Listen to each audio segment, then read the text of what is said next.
নমস্কার।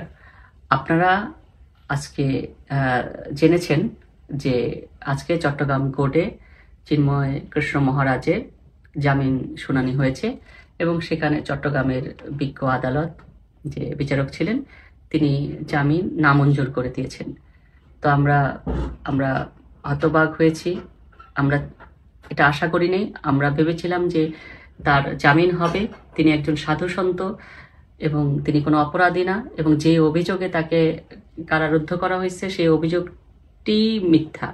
কারণ আপনারা দেখেছেন যে যেই জাতীয় পতাকা অবমাননার কথা তার নামে অভিযোগ আনা হয়েছে সেই নিউ মার্কেটে, সেই জাতীয় পতাকাকে আমরা দেখতে পেয়েছি সে ভিডিওতে, এবং সবাই দেখেছেন আপনারা, চারতারা খচিত। অর্থাৎ তার নামে যে জাতীয় পতাকার অবমাননার যে অভিযোগটি সর্বৈব মিথ্যা।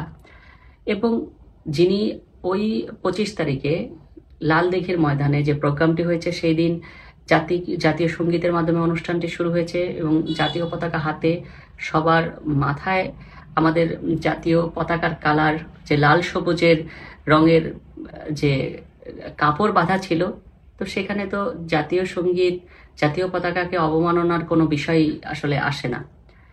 তো এরকমই একটা বিষয় যে জাতীয় পতাকাকে অবমাননার যে অভিযোগটি, এই অভিযোগটি সত্যি নয় এবং এটা সবাই বোঝে যে বিষয়টি একটা ষড়যন্ত্রমূলক।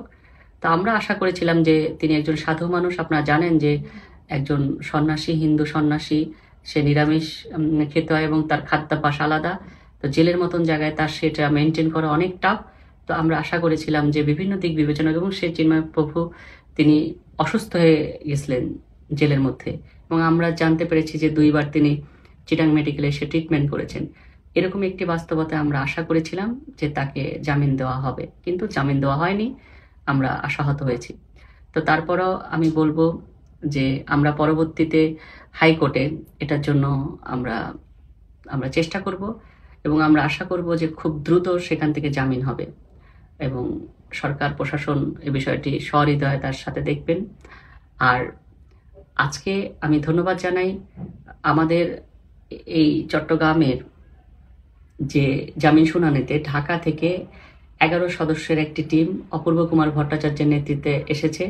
তাদের আমি ধন্যবাদ জানাই যে তারা এই জামিন শুনানি করেছে এবং সেখানে তাদের নিরাপত্তার জন্য পুলিশ প্রশাসন, যেমন আমরা পুলিশ প্রশাসনের সাথে যোগাযোগ করেছি, সিএমপি কমিশনার সহ সবাই যে পরিমাণে তাদের নিরাপত্তা দিয়েছে আমরা তাদের কাছে কৃতজ্ঞ। তারা তাদের কথা রেখেছে এবং যে কোর্টে যে চট্টগ্রাম যে বারের আইনজীবী যে যারা ছিল, বারের যে নেতৃবৃন্দ, বিশেষ করে সভাপতি, সেক্রেটারি, তাদের ভূমিকা খুবই প্রশংসনীয় ছিল বলে আমরা জানতে পেরেছি এই অপূর্ব কুমার ভট্টাচার্যের মাধ্যমে। তো তাদেরও আমরা ধন্যবাদ জানাই। আমরা চাইব যে যে ঘটনাটি, যে অনাকাঙ্ক্ষিত ঘটনাটি ঘটেছে, এই আলিফ হত্যার ঘটনা, সেটা আমরা চাইব যে এটা সুষ্ঠু তদন্ত হোক। এর মাধ্যমে অপরাধী যে সে শাস্তি পাক, কিন্তু নিরপরাধদের যেন এরকমভাবে তাদের যেন হয়রানি করা না হয়, এরকম গণগ্রেপ্তার বা গণমামলা, এভাবে যেন মামলা ব্যবসা না করা হয়। এটা যেন একটা শ্রেণীর কিছু মানুষের যেন মানে ধান্দাতে পরিণত না হয়।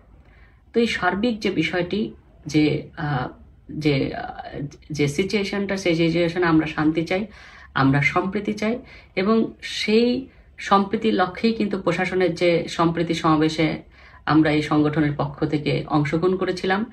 এই জেলা প্রশাসক এবং মেয়রের যে নেতৃত্বে যে সম্প্রীতি সমাবেশটি হয়েছিল, বিশেষ করে জেলা প্রশাসকে আমরা অংশগ্রহণ করেছি, এবং সেখানে আমরা দেখেছি কিছু অতি উৎসাহী ব্যক্তি এসে আমাদের সেখান ঢুকতে বাধা দেওয়া হয়েছে।